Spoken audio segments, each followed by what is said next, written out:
Waziri Mkuu wa Israel Benjamin Netanyahu ametangaza kwa msimamo mkali kuwa kundi la Hamas halitakuwa tena sehemu ya uhalisia wa eneo hilo. Akizungumza katika ziara yake katika mitambo ya kampuni ya Katza mjini Ashkelon, Netanyahu alisema kuwa serikali yake imedhamiria kuangamiza kabisa kundi hilo la wanamgambo. Netanyahu alisema, "Ninawatangazia, hakutakuwa na Hamas, hakutakuwa na Hamastan.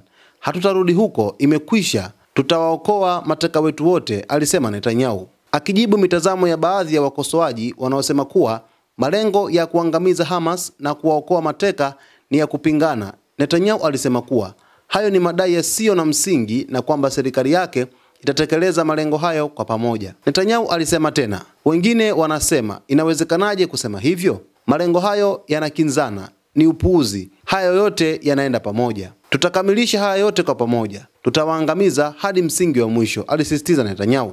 Kauli hizi zinakuja wakati ambapo Israel inaendelea na operesheni yake ya kijeshi dhidi ya Hamas kufuatia tukio la utekaji nyara na mashambulizi yaliyofanywa na kundi hilo. Netanyahu ameendelea kusisitiza kuwa operesheni hiyo inalenga kuhakikisha usalama wa raia wa Israel na kurejesha mateka wote nyumbani wakiwa salama.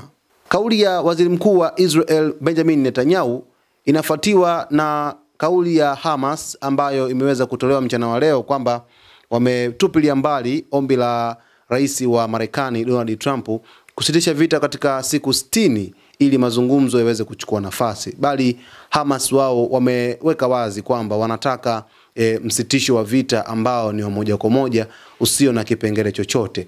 Na ndio maana Netanyahu sasa amekuja kuzungumza wazi kwamba amedhamiria kuondoa kabisa wanamgambo hawa wa Hamas katika eneo hilo la Gaza na kuwafuta kabisa. Ndio maana amesema kwamba hakuna tena Hamastan. Mtazamaji, vuguvugu hili la Hamas linazidi kuwa kubwa Mashariki ya Kati, ambapo sisi kama Zone Media tutazidi kukuhabarisha wewe mtazamaji wetu ili uweze kufahamu kila kitu ambacho kinatokea katika ukanda wa Mashariki ya Kati.